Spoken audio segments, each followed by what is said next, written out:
Hi friends, welcome to stock trader Telugu. Recent గా మనకి consumption లో అండ్ ఎఫ్ఎంసీజీ ఇండెక్స్ లో బాగా ఫాల్ అయితే కనిపించింది. ఆల్మోస్ట్ మనకి 50 కన్జంప్షన్ ఇండెక్స్ 16% వరకు అయితే పడింది. ఈ ఫాల్ ని మనం ఆపర్చునిటీగా ఎలా ఉపయోగించుకోవాలి, మన ఇన్వెస్ట్మెంట్స్ ని గ్రో చేసుకోవడానికి ఎలా ఉపయోగించుకోవాలి అనేది ఈ వీడియోలో చూద్దాము. అలాగే వీటిలో stocks at present A stage లో ఉన్నాయి, స్టాక్స్ ఫాల్ అయినప్పుడు బౌన్స్ అయ్యే ప్రాసెస్ లో మన స్ట్రెంగ్త్ ని ఎలా ఐడెంటిఫై చేయాలి అనే విషయాల్ని ఈ వీడియోలో మనం మాట్లాడుకుందాం. ఇక్కడ చూడండి, Nifty India consumption index chart పెట్టాను. ఆల్మోస్ట్ మనకి ఈ ఇండెక్స్ 16.27% పడింది. ఇది మనకి మంచి ఆపర్చునిటీ. ఎస్పెషల్లీ మన లాంగ్ టర్మ్ ఇన్వెస్టర్స్ అయితే ఎప్పుడైనా మార్కెట్స్ షార్ట్ టర్మ్ లో బాగా ఫాలో అయ్యాయి అంటే మనకి లాంగ్ టర్మ్ లో ప్రైజెస్ బాగా డిస్కౌంట్ కి దొరుకుతున్నట్టు మనం అర్థం చేసుకోవాలి. ప్రీవియస్ గా మనకి ఇలాంటి ఫాల్స్ ఎక్కడెక్కడ వచ్చాయో ఒకసారి గమనిద్దాం. ఇక్కడ నేను వీక్లీ చార్ట్ పెట్టాను, ఒకసారి గమనించండి. ఇక్కడ చూడండి, 2022 సెప్టెంబర్ 13% పడింది. అలాగే 2021 అక్టోబర్ లో దాదాపు 19% ఫాల్ అయింది. అలాగే ఇక్కడ చూడండి, ఫిబ్రవరి 8% ఫాల్ అయింది. అండ్ ప్రీవియస్ గా మనకి కోవిడ్ క్రాష్ అప్పుడు 31% ఫాల్ అయింది. సో ఈ ఫాల్స్ అనేవి మనకి అంత ఫ్రీక్వెంట్ గా అయితే రావు. ఇప్పుడు మీరు గమనించినట్లయితే లాస్ట్ టైం ఆపర్చునిటీస్ మనకి 2020 ఒకసారి, 2021 లో ఒకసారి, అలాగే 2022 లో ఒకసారి అగైన్ ఇంత ఫాల్ మనకి ఇప్పుడైతే వచ్చింది. లాంగ్ టర్మ్ లో ఇన్వెస్ట్ చేయడానికి మనం మంచి ఆపర్చునిటీగా తీసుకోవచ్చు. సో ఇప్పుడు ఈ ఫాల్ ని మనం ఎలా యూటిలైజ్ చేసుకోవాలో చూద్దాము. వెల్త్ క్రియేట్ చేయడానికి మన మార్కెట్స్ లో ఫస్ట్ ఈటీఎఫ్స్ అండ్ ఫండ్స్, అంటే ETFs, index funds and mutual funds. So వీటిలో మనకి ప్రైజెస్ ఎస్పెషల్లీ ఫాల్ అయినప్పుడు మనకి మంచి ప్రైస్ లో అయితే దొరుకుతుంది. 16% ఫాల్ అంటే ఇది మనం లాంగ్ టర్మ్ లో మంచి ఆపర్చునిటీగా అయితే కన్సిడర్ చేయొచ్చు. సో మార్కెట్ ఇక్కడ ఆగుతుంది అని అయితే మనం చెప్పలేము, ఎందువల్లంటే బాటమ్ ని ఎగ్జాక్ట్ గా మనం అయితే ప్రెడిక్ట్ చేయలేం కాబట్టి. అందుకే మనం ఈటీఎఫ్స్, మ్యూచువల్ ఫండ్స్ లో ఇన్వెస్ట్ చేసేటప్పుడు మనం ఎస్ఐపి మోడ్ అనేది తీసుకుంటాము. స్లోగా మనం కొంత మనీ పెడుతూ యూనిట్స్ అయితే అక్యుములేట్ చేసుకుంటాము. అట్ ప్రెజెంట్ దాదాపు మనకి 6 days నుంచి అయితే ఫాల్ ఆగింది, అక్కడే సైడ్ వేస్ లో అయితే ఉంది. సో మనం ఇక్కడ ఒకవేళ గానీ మార్కెట్ ఈ గ్యాప్ ని ఫిల్ చేసింది అంటే ఇక్కడ డౌన్వర్డ్ గ్యాప్ ఉంది కదా, ఈ డౌన్వర్డ్ గ్యాప్ ని ఎప్పుడైతే ఫిల్ చేసిందో కొంచెం అయినా మనం కన్జంప్షన్ ని స్ట్రెంత్ గా చూడొచ్చు. బట్ ఓవరాల్ గా మనం పాజిటివ్ గా చూసేది ఈ బేస్ ఉంది కదా, ఈ మొత్తం బేస్ ని బ్రేక్అవుట్ ఇచ్చినప్పుడు మాత్రం మనం బులిష్ గా చూస్తాం. But ETFs, mutual funds invest చేయడానికి మనకి స్ట్రెంత్ కంటే కూడా మార్కెట్ పడుతున్నప్పుడు గానీ మనం అక్యుములేట్ చేసాము అంటే మనకి మంచి ప్రైస్ లో అయితే దొరుకుతుంది. అందుకే మనం స్లోగా అక్యుములేట్ చేస్తే ఒకవేళ ప్రైస్ ఇక్కడ నుంచి మళ్ళీ ఫర్దర్ గా ఫాల్ అయ్యి, ఇక్కడ చూడండి లెఫ్ట్ సైడ్ ఇక్కడ ప్రీవియస్ గా సపోర్ట్ తీసుకుంది, అదే సపోర్ట్ దగ్గర ఇప్పుడు మార్కెట్ అయితే అక్కడికి వచ్చి ఆగింది. ఫర్దర్ గా మళ్ళీ ఫాల్ అయింది అంటే నెక్స్ట్ సపోర్ట్ మనం ఇక్కడ కన్సిడర్ చేయొచ్చు. అందువల్ల మనం బాటమ్ ఐడెంటిఫై చేయలేం కాబట్టి ఇప్పుడు మనకి కన్జంప్షన్ ఇండెక్స్ అనేది మంచి వాల్యుయేషన్స్ లో దొరుకుతుంది కాబట్టి మన లాంగ్ టర్మ్ కి ఫండ్స్ లో అయితే ఇన్వెస్ట్ చేయడం అనేది మంచి ఆపర్చునిటీగా మనం చూడొచ్చు. నెక్స్ట్ ఇది చూడండి, Nifty FMCG index. FMCG index కూడా 17.27% అయితే పడింది. ఆల్మోస్ట్ ప్రీవియస్ గా ఎక్కడి నుంచి అయితే ఈ జోన్ నుంచి బ్రేక్అవుట్ ఇచ్చింది కదా, మళ్ళీ ఆ జోన్ లోకి వచ్చింది. ఇక్కడ చూడండి, ఈ జోన్ దగ్గర అయితే ఎఫ్ఎంసీజీ ఇండెక్స్ ఆగింది. ప్రీవియస్ గా ఒకసారి మీరు చూస్తే ఇక్కడ 9% ఫాల్ అయింది, ఇక్కడ ఒక 7% ఫాల్ అయింది. ఇక్కడ చూడండి, ప్రీవియస్ గా ఇంత ఫాల్ అంటే ఆల్మోస్ట్ నియర్ 20% ఫాల్ అయింది మనకి 2021 అక్టోబర్ లో. అందుకే మనకి ఇలాంటి ఫాల్స్ అనేవి మనం ఎప్పుడు ఆపర్చునిటీగా చూడాలి. ఎస్పెషల్లీ ఈ ఫాల్స్ జరిగేటప్పుడు మనకి నెగటివ్ న్యూస్ అయితే ఉంటుంది. ఈ ఫాల్ ఎందుకు జరిగింది అనే రీజన్స్ అయితే ఉంటాయి. లైక్ జీడిపి అనేది బాగా తగ్గింది, కన్జంప్షన్ బాగా తగ్గింది, ఎందువల్లంటే ఇన్ఫ్లేషన్ బాగా పెరిగింది. బట్ ఎప్పుడైనా మార్కెట్ అనేది ఫ్యూచర్ ఈవెంట్స్ ని మనకి డిస్కౌంట్ చేస్తుంది. ఇలాంటి సిచ్యువేషన్స్ లో గవర్నమెంట్ మనకి ఫ్యూచర్ లో మెజర్స్ తీసుకుంటుంది కాబట్టి కన్జంప్షన్ కి గవర్నమెంట్ అయితే పుష్ ఇస్తుంది. ఆ పుష్ ఇచ్చినప్పుడు ఎప్పుడైతే అది ఎకానమీలో రిఫ్లెక్ట్ అవుతుందో దానికంటే ముందే మనకి మార్కెట్స్ అనేవి పెరుగుతాయి. దాన్నే మనం డిస్కౌంటింగ్ మెకానిజం అంటాము. ఎప్పుడైతే రియల్ గా ఈవెంట్ జరిగే లోపల మార్కెట్ అనేది ఆ ఈవెంట్స్ ని ముందుగానే గ్రహించి ఆ డైరెక్షన్ అయితే తీసుకుంటుంది. అందువల్ల మనం ఈ ఫాల్ ని ఆపర్చునిటీగా తీసుకొని ఫండ్ యొక్క past performance and other parameters చూసుకొని మన ఫండ్స్ లో కనుక ఇన్వెస్ట్ చేసాము అంటే మనం దీన్ని ఒక బెస్ట్ ఆపర్చునిటీగా ఉపయోగించుకోవచ్చు. సో ఇప్పుడు మనం కన్జంప్షన్ ఇండెక్స్ లో ఏ స్టాక్స్ ఉన్నాయి, ఆ స్టాక్స్ ఎలా పర్ఫార్మ్ చేస్తున్నాయి, ఆ స్టాక్స్ లో ఏమైనా స్ట్రెంగ్త్ కనపడుతుందా అనే విషయాన్ని ఈ వీడియోలో మనం క్లియర్ గా అర్థం చేసుకోవడానికి ట్రై చేద్దాం. ఇక్కడ చూడండి, నిఫ్టీ కన్జంప్షన్ ఇండెక్స్ లో ఇవి కాన్స్టిట్యూయెంట్స్. ఈ కాన్స్టిట్యూయెంట్స్ ఆల్మోస్ట్ మనకి ఇక్కడ ITC, Bharti Airtel, Mahindra and Mahindra, Hindustan Unilever, Zomato, Trent, Maruti Suzuki, Titan company, Asian Paints and Bajaj auto, ఇవన్నీ కూడా మనకి మోర్ దెన్ 60% వెయిటేజ్ అయితే రిప్రజెంట్ చేస్తుంది. దీనిలో మీరు గమనించినట్లయితే top weightage, sector weightage first 29.40% మనకి ఎఫ్ఎంసీజీ ఉంది. Next auto sector, next consumer services, ఈ మూడు కూడా ఈ ఇండెక్స్ కి మేజర్ గా కాంట్రిబ్యూట్ చేస్తున్నాయి. ఒకసారి నేను ఈ డేటాను ఎక్కడి నుంచి తీసుకున్నాను అనేది మీకు ఒకసారి చూపిస్తాను. మీకు ఏమైనా అవసరమైనప్పుడు ఈ డేటాను అసలు ఎలా చూడాలి అనే విషయం మీకు అర్థమవుతుంది. ఇక్కడ చూడండి, niftyindices.com అని ఉంది కదా, అది క్లిక్ చేస్తే మనకి సైట్ ఓపెన్ అవుతుంది. అవుతుంది. ఇక్కడ మనకి ఇండిసెస్ లో ఇక్కడ బ్రాడ్ బేస్డ్ ఇండిసెస్ ఉంటాయి. అంటే ఓవరాల్ గా మనకి Nifty 50, Nifty next 50, Nifty 200, total market, micro cap index, small cap index ఇవన్నీ ఉంటాయి. అలాగే మన సెక్టోరియల్ చూస్తే సెక్టోరియల్ లో మనకి అన్ని sectors like auto, bank, FMCG, health care, IT, metals, pharma ఇలా ఉంటాయి. థీమాటిక్ చూసినట్లయితే ఇది ఒక థీమ్ ఉంటుంది. లైక్ ఎనర్జీ థీమ్ అని, హౌసింగ్ థీమ్ అని, రూరల్ థీమ్ అని, అలాగే మొబిలిటీ థీమ్, అలాగే ఇక్కడ consumption theme, defence theme, digital theme, ఇలా వేరియస్ థీమ్స్ అని ఉంటాయి. ఇక్కడ మనకి స్ట్రాటజీ ఇండిసెస్, మొమెంటమ్ థీమ్స్ ఏముంటాయి, అలాగే ఇక్కడ చూసారా లో వోల్టాలిటీ ఉండే స్టాక్స్ ఎక్కడ ఉంటాయి, ఇవన్నీ కూడా మనకు అర్థమవుతుంది. ఇక్కడ మనం తీసింది థీమాటిక్ లో ఇండియా కన్జంప్షన్ ఇండెక్స్. సో మనం ఇండెక్స్ ఓపెన్ చేయగానే ఇలా వస్తుంది. ఇక్కడ మనకి ఇండెక్స్ లో ఏమేమి ఉంటాయి, ఇండెక్స్ లో ఏ స్టాక్స్ ఎంత కాంట్రిబ్యూట్ చేశాయి అనే విషయాలన్నీ ఉంటాయి. ఇక్కడ చూడండి, ఇక్కడ డబుల్ క్లిక్ చేశారు అంటే ఇక్కడ ఏ స్టాక్స్ ఉంటాయో కూడా ఇక్కడ క్లియర్ గా ఉంటుంది. ఇలా మీరు ఏ థీమ్ లో అయితే ఇన్వెస్ట్ చేయాలనుకుంటున్నారో లేదా ఏ సెక్టార్ లో అయినా ఇన్వెస్ట్ చేయాలి అని అనుకుంటే ఒకసారి ఆ సెక్టార్ లో ఆ థీమ్ లో ఏ స్టాక్స్ ఉన్నాయో చూడాలనుకుంటే మీరు ఈ సైట్ కి వచ్చి వాటిని చూసుకోవచ్చు. సో ఇప్పుడు మనం కన్జంప్షన్ ఇండెక్స్ లో స్టాక్స్ ఎలా ఉన్నాయో చూద్దాము. ఇక్కడ చూడండి, ఇక్కడ రైట్ సైడ్ స్క్రీనర్ అని ఉంటుంది. అది ఓపెన్ చేస్తే మీకు ఇలా వస్తుంది. ఇక్కడ నేను ఇండెక్స్ లో కన్జంప్షన్ ఇండెక్స్ అయితే సెలెక్ట్ చేసుకుంటున్నాను. దీనిలో మనకి టోటల్ 30 స్టాక్స్ అయితే ఉన్నాయి. మనం ఇప్పుడు ఒక్కొక్క స్టాక్ ఎలా ఉంది, ఆ స్టాక్స్ లో ఏమైనా స్ట్రెంగ్త్ కనపడుతుందా అనేది చూద్దాము. నేను టైం ఫ్రేమ్ డైలీలో పెట్టుకున్నాను, ఒకసారి చూడండి. ఎప్పుడైనా మనం గుర్తు పెట్టుకోవాల్సింది ఏంటి అంటే ఒక ఇండెక్స్ పడేటప్పుడు ఏ స్టాక్స్ అయితే తక్కువ ఫాలో అవుతాయో వాటిని మనం స్ట్రాంగ్ గా కన్సిడర్ చేస్తాము. అలాగే ఇండెక్స్ న్యూ లోస్ ఫామ్ చేస్తున్నప్పుడు స్టాక్స్ న్యూ లోస్ ఫామ్ చేయకుండా స్టేబుల్ గా ఉండడము లేదా బౌన్స్ అవడానికి ట్రై చేయడము చేస్తే ఆ స్టాక్స్ ని మనం స్ట్రాంగ్ గా కన్సిడర్ చేస్తాము. మనం ఈ పారామీటర్స్ బట్టి ఏ స్టాక్స్ స్ట్రాంగ్ గా ఉన్నాయో ఇప్పుడు చూద్దాము. ఫస్ట్ స్టాక్ మనకి మ్యాక్స్ హెల్త్ కేర్. యాక్చువల్లీ ఈ stock consumption index almost September నుంచి అయితే బాగా పడింది. బట్ స్టిల్ ఈ స్టాక్ అయితే హైయర్ లో ఫార్మేషన్ అయితే ఉంది. సో ఈ స్టాక్ ఫార్మాలో ఉంది కాబట్టి మనకి ఫార్మా ఇండెక్స్ స్ట్రాంగ్ గా ఉంది కాబట్టి ఈ స్టాక్ అయితే స్ట్రాంగ్ గానే ఉంది. అలాగే మనకి నిఫ్టీ కన్జంప్షన్ ఇండెక్స్ లో చూసినట్లయితే మనకి హెల్త్ కేర్ 4.98% వెయిటేజ్ ఉంది కాబట్టి మరి మనకి అంత వెయిటేజ్ అయితే లేదు. సో అందువల్ల ఇది పెరుగుతున్నప్పుడు కూడా ఇండెక్స్ మీద అంత ఎక్కువ ప్రభావం అయితే పడదు. బట్ ఇండెక్స్ పడుతున్నప్పుడు ఆ సెక్టార్ ఎంత స్ట్రాంగ్ ఉన్నప్పటికి కూడా ఇక్కడ చూసారా ఇంత డీప్ పుల్ బ్యాక్స్ ఇచ్చాయో. ఈ పుల్ బ్యాక్స్ అనేవి మనకి కామన్. ఈ పుల్ బ్యాక్స్ అనేది ఎక్కడి వరకు ఆగుతాయి అని మనం చూసినట్లయితే ఇక్కడ మీరు గమనించండి, ప్రీవియస్ బౌన్స్ ఉంది కదా, ఇక్కడ దీన్ని మనం స్వింగ్ లో అంటాము. ఎప్పుడైనా పుల్ బ్యాక్ వచ్చినప్పుడు స్ట్రాంగ్ స్టాక్స్ అయితే ఈ ప్రీవియస్ స్వింగ్ లో కంటే కూడా కిందకి వెళ్ళవు, ఇక్కడికి వచ్చినప్పటికి కూడా సపోర్ట్ అయితే తీసుకుంటాయి. ఇక్కడ చూడండి, ఇక్కడ మళ్ళీ అగైన్ ఇక్కడ పుల్ బ్యాక్ వచ్చింది. బట్ ఈ పుల్ బ్యాక్ ఇక్కడే బౌన్స్ ఆఫ్ ఇచ్చేసింది. అగైన్ ఇక్కడ ఒక పుల్ బ్యాక్ అయితే ఇచ్చింది. ఇక్కడ స్మాల్ బౌన్స్ అయితే వచ్చింది. ఇక్కడ క్యాండిల్ స్టిక్ చూడండి, గ్రీన్ క్యాండిల్ స్టిక్, అలాగే కొంచెం వాల్యూమ్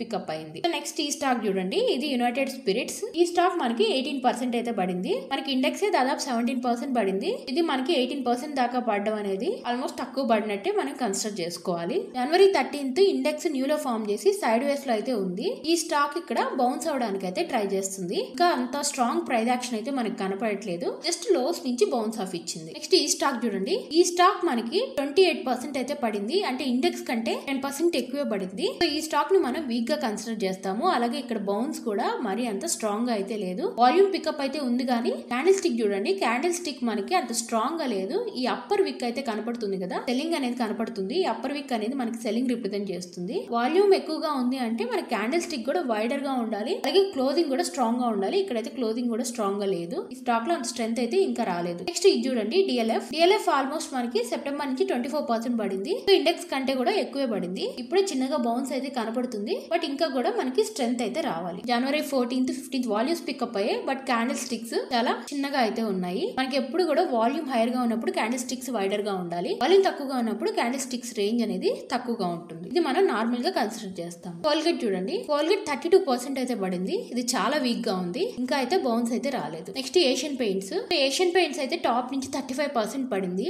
ఈ స్టాక్ కూడా ఇంకా బౌన్స్ అయితే రాలేదు. ఇక్కడ చూడండి, వాల్యూమ్స్ ఇంకా పికప్ కాలేదు. ఆల్రెడీ ఇక్కడ చాలా రెడ్ వాల్యూమ్స్ అయితే ఉన్నాయి. ఇక్కడ మనకి గ్రీన్ వాల్యూమ్స్ పికప్ అయ్యి క్యాండిల్ స్టిక్స్ వైడర్ గా వస్తున్నాయి అంటే దీనిలో మనం స్ట్రెంత్ అనేది చూడొచ్చు. అండ్ భారతీ ఎయిర్టెల్ ఈ స్టాక్ చూసారా, ఇది సెప్టెంబర్ నుంచి అయితే ఫాల్ అయింది. బట్ మార్కెట్ కంటే కూడా ఇది బాగా అయితే బౌన్స్ ఇచ్చింది. భారతీ ఎయిర్టెల్ మనకి కాంట్రిబ్యూషన్ లో సెకండ్ కాంట్రిబ్యూటర్ 9.92%. ఎందుకు ఈ కాంట్రిబ్యూషన్ ఇంపార్టెంట్ అంటే ఎప్పుడైతే ఈ స్టాక్స్ బౌన్స్ అవుతాయో, first top 5 top 10 stocks bounce అవుతాయో అప్పుడు మనకి ఇండెక్స్ లో కూడా రియల్ స్ట్రెంత్ అనేది మనం చూడొచ్చు. So at present Bharti Airtel ఈ రేంజ్ చూడండి, ఈ రేంజ్ లో అయితే ఈ స్టాక్ ఉంది. సో ఈ రేంజ్ నుంచి ఎప్పుడైతే మనకి బయటకు వస్తుందో, స్ట్రాంగ్ గా బ్రేక్అవుట్ ఇస్తుందో అప్పుడు దీనిలో మనం మొమెంటం అయితే చూడొచ్చు. నెక్స్ట్ టైటాన్ కంపెనీ, ఇది కూడా చూడండి, ఇది మనకి 20% దాకా ఫాల్ అయింది. టైటాన్ కూడా మార్కెట్ కంటే ముందు బౌన్స్ ఇచ్చింది. ఇక్కడ ఒకసారి గమనించండి, ఇది హైయర్ హై ఫామ్ చేయడానికి అయితే ట్రై చేస్తుంది.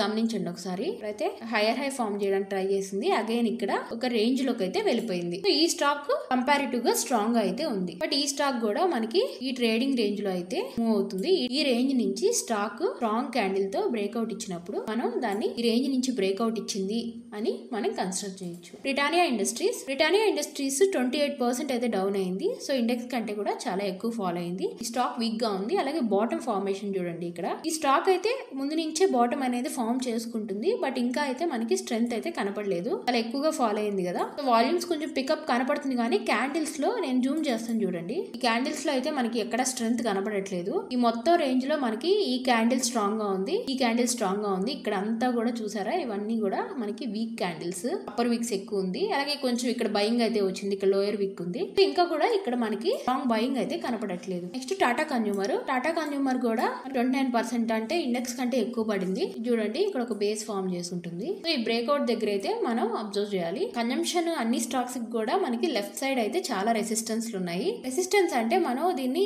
ఒక స్పీడ్ బ్రేకర్ తో ఈక్వల్ గా చూడొచ్చు. మనం స్పీడ్ బ్రేకర్ దగ్గరికి వెళ్ళినప్పుడు స్లో అవుతాం కదా, అలా స్టాక్ ఎప్పుడైతే రెసిస్టెన్స్ దగ్గరికి వెళ్తుందో అప్పుడు దాని మొమెంటం స్లో అయ్యి అక్కడ ఆగుతుంది. మళ్ళీ ఆగి బయింగ్ స్ట్రెంత్ వచ్చినప్పుడు మళ్ళీ అగైన్ ఆ రెసిస్టెన్స్ ని క్రాస్ చేసుకొని మళ్ళీ నెక్స్ట్ రెసిస్టెన్స్ ఉంది అంటే మళ్ళీ నెక్స్ట్ రెసిస్టెన్స్ దగ్గర ఆగుతుంది. అదే రెసిస్టెన్స్ లేవు అంటే ఆ స్టాక్ కి సెలర్స్ ఎక్కువ లేకపోవడం వల్ల ఆ స్టాక్ ఫ్రీగా అయితే మూవ్ అవ్వగలదు. చూడండి, ఇండిగో కూడా 24% అయితే పడింది. సో స్టాక్ అయితే ఇక్కడ బౌన్స్ ఇవ్వడానికి ట్రై చేస్తుంది. బట్ ఇంకా కూడా మనకి స్ట్రాంగ్ క్యాండిల్స్ అయితే రాలేదు. వాల్యూమ్స్ కూడా ఇంకా పికప్ కాలేదు. Info edge IT index recent గా స్ట్రాంగ్ గా ఉంది. అందువల్ల ఓవరాల్ గా కూడా మనకి హైయర్ లో అయితే ఉంది. బట్ ఈ ప్రైస్ యాక్షన్ మీరు గమనించారు అంటే ఇక్కడ ఈ స్మాల్ రేంజ్ ఫామ్ చేసుకొని ఇక్కడ నుంచి అయితే బ్రేక్ డౌన్ ఇచ్చింది. సో ప్రీవియస్ సపోర్ట్ దగ్గరికి అయితే వచ్చింది ఈ స్టాక్. ఇక్కడ ప్రైస్ యాక్షన్ అయితే మనం అబ్జర్వ్ చేయాలి. ఇక్కడ ఈ సపోర్ట్ దగ్గర సస్టైన్ అయ్యి పైకి మూవ్ అవుతుంది అంటే మనం దాన్ని బులిష్ గా అయితే కన్సిడర్ చేయొచ్చు. బట్ ఇంత షార్ప్ ఫాల్ జరిగింది అంటే ఎప్పుడైనా కొంచెం బేస్ ఫార్మేషన్ చేసుకొని అప్పుడు బ్రేక్అవుట్ ఇచ్చింది అంటే దాన్ని మనం మంచి బ్రేక్అవుట్ గా కన్సిడర్ చేయొచ్చు. నెక్స్ట్ టాటా పవర్ 31% పడింది. దాదాపు ఇండెక్స్ కంటే కూడా ఎక్కువగానే పడింది. ఇది టాటా పవర్ బౌన్స్ అవడానికి అయితే ట్రై చేస్తుంది. బట్ ఇంకా కూడా మనకి వాల్యూమ్స్ అయితే పికప్ కావట్లేదు. ఇక్కడ చూసారా, యావరేజ్ గా రెడ్ వాల్యూమ్స్ చాలా ఎక్కువగా ఉన్నాయి. వీటితో కంపేర్ చేసినప్పుడు మనకి గ్రీన్ వాల్యూమ్స్ అనేది చాలా తక్కువ. ఐచర్ మోటార్స్ కన్జంప్షన్ ఇండెక్స్ లో మనకి second contributor automobile and auto components Eicher Motors ని కూడా మనం గమనించాలి. సో ఇది ఎలా మూవ్ అవుతుంది అని హై వాల్యూమ్ తో బ్రేక్అవుట్ అయితే ఇచ్చింది. ఇక్కడ ఇది పుల్ బ్యాక్ ఇచ్చింది కదా బ్రేక్అవుట్ రీజన్ కి, ఇదైతే మనకి లో వాల్యూమ్స్ కనపడుతుంది. నెక్స్ట్ ఇది ఈ రేంజ్ ని పైకి బ్రేక్అవుట్ ఇస్తుందా లేదా అనేది మనం చూడాలి. నెక్స్ట్ హీరో మోటార్ కార్ప్, ఈ స్టాక్ చూడండి 35% దగ్గరగా పడింది. ఇది ఇండెక్స్ కంటే కూడా చాలా ఎక్కువ పడింది, ఆల్మోస్ట్ డబుల్ పడింది. సో ఈ స్టాక్ లో అయితే ఇంకా మనకి అసలు ఏ స్ట్రెంత్ కనపడట్లేదు, వాల్యూమ్స్ పికప్ కాలేదు, అలాగే క్యాండిల్ స్ట్రెంత్ కూడా ఏమీ లేదు. నెస్టిల్ ఇండియా చూసారా, ఈ బేస్ ఫామ్ చేసుకోవడానికి ట్రై చేస్తుంది. ఇది కూడా ఆల్మోస్ట్ 22% దాకా పడింది. సో ఈ బేస్ తర్వాత అది పైకి బ్రేక్అవుట్ ఇచ్చింది అంటే మనం దాన్ని పాజిటివ్ గా కన్సిడర్ చేయొచ్చు. డిమార్ట్ కూడా చాలా వీక్, ఇది మనకి 38% దాకా పడింది. జనవరి 3 ఒక్కరోజు మనకి స్టాక్ అయితే గ్యాప్ అప్ ఇచ్చింది. వాల్యూమ్స్ కూడా బాగున్నాయి, బట్ క్యాండిల్ స్ట్రెంత్ అయితే లేదు. చూడండి, ఇంత హై వాల్యూమ్స్ వచ్చినప్పుడు మామూలుగా మనకి చాలా వైడర్ రేంజ్ క్యాండిల్ వస్తుంది. బట్ ఇక్కడ స్ట్రెంత్ అయితే కనపడలేదు. సో నెక్స్ట్ మనకి మళ్ళీ పుల్ బ్యాక్ అనేది చూసాము. ఇంకా అయితే ప్రీవియస్ లోన్ అయితే అది బ్రీచ్ చేయలేదు. సో ఇంకా ఈ స్టాక్ కూడా అంత స్ట్రాంగ్ అయితే లేదు. నెక్స్ట్ టీవీఎస్ మోటార్ కంపెనీ కూడా మనకి 26% పడింది. ఇక్కడ కూడా మనకి క్యాండిల్ స్టిక్స్ లో స్ట్రెంత్ అయితే కనపడట్లేదు. హిందుస్థాన్ యూనిలివర్ 22% పడింది. ఇది కూడా బేసింగ్ ఫామ్ చేసుకుంటుంది. క్యాండిల్ స్టిక్స్ లో అయితే మనకి ఎటువంటి స్ట్రెంత్ కనపడట్లేదు. ఇక్కడ కొంచెం వాల్యూమ్స్ పికప్ అయ్యాయి, కానీ క్యాండిల్స్ ఇంకా కూడా ఇక్కడ ఈ జోన్ గమనించారా మీరు, ఈ జోన్ లో ఎక్కువ రెడ్ క్యాండిల్స్ ఉన్నాయి. ఇక్కడ చూడండి, ఇక్కడ ఇంకా కూడా వైడర్ రేంజ్ క్యాండిల్స్ ఎక్కువ ఉన్నాయి. సో ఇది ఇంకా వీక్ గానే ఉంది. బజాజ్ ఆటో కూడా మనకి 33% పైన అయితే పడింది. సో ఈ స్టాక్ లో అయితే కంప్లీట్ గా మనకి వీక్నెస్ అయితే కనపడుతుంది, ఎటువంటి స్ట్రెంత్ అయితే కనపడట్లేదు. ఇక్కడ వాల్యూమ్స్ చూడండి, ఎక్కువ మనకి రెడ్ వాల్యూమ్స్ ఉన్నాయి. ఇక్కడ కూడా మీరు ఈ జోన్ గమనిస్తే ఎక్కువ మనకి రెడ్ క్యాండిల్ స్టిక్స్ కనపడుతున్నాయి. ఎక్సెప్ట్ ఈ ఒక్క క్యాండిల్ తో మనం బులిష్నెస్ ని అంచనా వేయలేము. ఐటీసీ ఇండెక్స్ కంటే కూడా తక్కువ పడింది. దీన్ని మనం స్ట్రెంత్ గానే చూడొచ్చు. మనం స్టార్టింగ్ లో మాట్లాడుకున్నట్టు ఇండెక్స్ కంటే ఏవైతే తక్కువ పడతాయో దాన్ని మనం స్ట్రెంత్ గా కన్సిడర్ చేస్తాము. సో ఈ రేంజ్ అనేది మనం అబ్జర్వ్ చేయాలి. ఈ రేంజ్ అనేది బ్రేక్అవుట్ ఇచ్చింది అంటే మనం చూడాలి ఎలా నెక్స్ట్ ప్రైస్ యాక్షన్ అనేది ఉంటుంది అని. వరుణ్ బెవరేజెస్, ఇది ఆల్మోస్ట్ మనకి 19% దాకా అయితే పడింది. ఇంకా అయితే మనకి బౌన్స్ అయితే కనపడట్లేదు. ఇక్కడ చూడండి, షార్ట్ ఫాల్ అయితే వచ్చింది. ఇక్కడ వాల్యూమ్స్ కూడా చూడండి, వాల్యూమ్స్ ఎలా పికప్ అయ్యాయో. ఈ స్టాక్ కూడా మనకి ఎటువంటి స్ట్రెంత్ అయితే కనపడట్లేదు. అపోలో హాస్పిటల్స్ ఫార్మా స్ట్రాంగ్ గా ఉంది కాబట్టి అంత పడలేదు, బట్ ఈ స్టాక్ ఓవరాల్ గా అయితే వీక్ గానే ఉంది. ఎందువల్లంటే ఇక్కడ లోయర్ జోన్ లో అయితే ఉంది. ఇది ఇంకా కొంచెం ఇక్కడ కన్సాలిడేట్ అయ్యి ఇక్కడైతే బేసింగ్ ఫామ్ చేసుకోవాలి. బేస్ ఫామ్ చేసుకున్న తర్వాత బ్రేక్అవుట్ ఇచ్చింది అంటే దాన్ని మనం పాజిటివ్ గా అయితే చూడొచ్చు. ఈ స్టాక్ చూడండి, ఈ స్టాక్ 20% అయితే పడింది. ఇది ఆటో సెక్టార్. ఇక్కడ మీరు గమనించినట్లయితే ఇక్కడ లో ఫామ్ చేసుకుంది, మళ్ళీ కూడా ఆ లోన్ అయితే అది బ్రీచ్ చేయకుండా ఇక్కడ క్యాండిల్ స్టిక్ చూడండి, ఇక్కడ వాల్యూమ్ చూడండి, ఇది మనకి స్ట్రాంగ్ ప్రైస్ యాక్షన్ అంటాము. అంటే వాల్యూమ్ పికప్ అవుతుంది, at the same time candle sticks కూడా బాగా వైడర్ రేంజ్ లో ఉన్నాయి. సో దీన్ని మనం స్ట్రాంగ్ గా కన్సిడర్ చేయొచ్చు. ఇక్కడ ఈ రేంజ్ ఫామ్ అయిన తర్వాత ఇక్కడ చూడండి, ఇది హైయర్ హై అయితే ఫామ్ చేసుకుంటుంది. ఇది సస్టైన్ అయింది అంటే ఈ స్టాక్ కి మంచి మొమెంటం అయితే వస్తుంది. అండ్ మహీంద్రా ఇది 17.4% దాకా పడింది. తర్వాత ఇండెక్స్ కంటే ముందు అది హైయర్ హై ఫార్మేషన్ చేస్తూ వెళ్ళింది. ఇప్పుడైతే టెంపరీగా ఫాల్ అయింది. ఇక్కడ 2 times అది సపోర్ట్ తీసుకుంది. సో ఈ సపోర్ట్ అనేది చాలా ఇంపార్టెంట్. అగైన్ ఇక్కడ నుంచి ఫాల్ అయింది అంటే ఫర్దర్ గా వీక్నెస్ అనేది ఈ స్టాక్ లోకి వస్తుంది. నెక్స్ట్ అదాని పవర్, ఈ స్టాక్ 51% అయితే పడింది. చాలా వోలటైల్ స్టాక్. బట్ ఈ స్టాక్ ఏంటి అంటే ఇక్కడ మీరు గమనించినట్లయితే ఈ స్టాక్ ప్రీవియస్ గా కూడా ఎక్కడి నుంచి అయితే బ్రేక్అవుట్ ఇస్తుందో అక్కడికి మళ్ళీ రీటెస్ట్ చేయడానికి వస్తుంది. లాంగ్ టర్మ్ లో ఫర్ ఎగ్జాంపుల్ ఇక్కడ బ్రేక్అవుట్ ఇచ్చింది వీక్లీలో మార్చ్ 2022లో, ఇక్కడ వరకు ర్యాలీ తీసి ఇక్కడికి సపోర్ట్ కి వచ్చింది అది. సో మళ్ళీ ఈ స్టాక్ ఇక్కడ బ్రేక్అవుట్ ఇచ్చింది. బ్రేక్అవుట్ ఇచ్చిన తర్వాత అగైన్ ఇక్కడ వరకు వెళ్ళి మళ్ళీ ఇక్కడైతే రీటెస్ట్ అయితే చేసుకుంటుంది. అంటే ప్రీవియస్ రెసిస్టెన్స్ ఇక్కడ దీనికి సపోర్ట్ గా అయితే మారింది. అందువల్లే ఈ స్టాక్ కి మీరు గమనిస్తే ఈ సపోర్ట్ దగ్గర దానికి మంచి వాల్యూమ్స్ అయితే కనపడుతున్నాయి. ఎందువల్ల అంటే ఇది ప్రీవియస్ రెసిస్టెన్స్ జోన్ ఇప్పుడు సపోర్ట్ గా మారింది. సో ఇక్కడ మనకి మంచి ప్రైస్ యాక్షన్ అయితే కనపడుతుంది. ఓన్లీ ఇక్కడ నెగిటివ్ ఏంటి అంటే లెఫ్ట్ సైడ్ రెసిస్టెన్స్ అనేవి ఉంటాయి. నెక్స్ట్ గోద్రేజ్ కన్స్యూమర్ 31% అయితే పడింది. సేమ్ ఈ స్టాక్ కూడా ప్రీవియస్ గా ఎక్కడి నుంచి అయితే బ్రేక్అవుట్ ఇచ్చిందో అక్కడికే వచ్చింది. సో ఇలాంటి పాయింట్స్ దగ్గర లాంగ్ టర్మ్ ఇన్వెస్టర్స్ కి చాలా రిస్క్ రివార్డ్ ఫేవరబుల్ గా ఉంటుంది. ఇక్కడ అక్యుములేట్ చేసుకున్నట్లయితే సో ఈ స్టాక్ కూడా మనకి సపోర్ట్ దగ్గర అయితే బౌన్స్ అయింది. ఇక్కడ మనకి ఉండేది ఏంటి అంటే ఇక్కడ ఒక గ్యాప్ రెసిస్టెన్స్ అయితే ఉంది. గ్యాప్ ని దాటింది అంటే ఈ స్టాక్ ని మనం బులిష్ గా అయితే చూడొచ్చు. రెంట్ ఇది 25% అయితే పడింది. 25% పడింది. అలాగే ఈ స్టాక్ ఈ యొక్క రేంజ్ చూసారా, ఈ రేంజ్ అయితే బ్రేక్ డౌన్ ఇస్తుంది.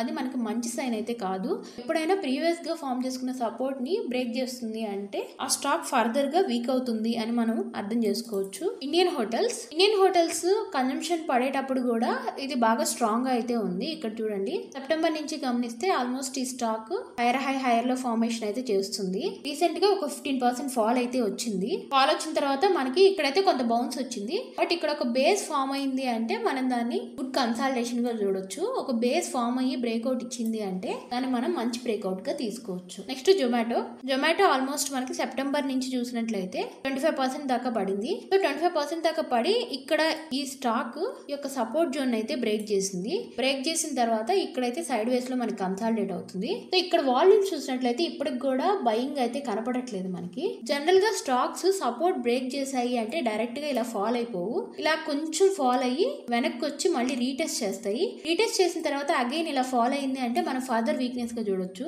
అలా కాకుండా స్టాక్ ఇలా బ్రేక్ డౌన్ చేసి మళ్ళీ ఇమీడియట్ గా పైకి వెళ్ళిపోయి హైయర్ హై ఫామ్ చేయడానికి ట్రై చేస్తుంది అంటే స్టాక్ కి కొంచెం స్ట్రెంత్ వచ్చింది అని మనం అర్థం చేసుకోవచ్చు. సో ఇది ఓవరాల్ అనాలిసిస్. సో మార్కెట్ లో మనకి డిఫరెంట్ టైప్స్ ఆఫ్ పార్టిసిపెంట్స్ ఉంటారు. లాంగ్ టర్మ్ ఇన్వెస్టింగ్ చేసేవాళ్ళు, అలాగే ట్రేడింగ్ చేసేవాళ్ళు. ఇన్వెస్టర్స్ కి అయితే లాంగ్ టర్మ్ లో మంచి ఆపర్చునిటీ. బట్ ఇన్వెస్టర్స్ కూడా ఏదైతే స్టాక్స్ తక్కువ ఫాలో అయ్యాయో, ఏవైతే మంచిగా సపోర్ట్ జోన్స్ లో ఉన్నాయో వాటిలో కనుక ఇన్వెస్ట్ చేస్తే మనకి మంచి రిస్క్ రివార్డ్ అయితే వస్తుంది. అలాగే ట్రేడింగ్ చేయాలంటే మాత్రం స్టాక్స్ కి ఇంకా మరింత స్ట్రెంత్ అయితే కనపడాలి.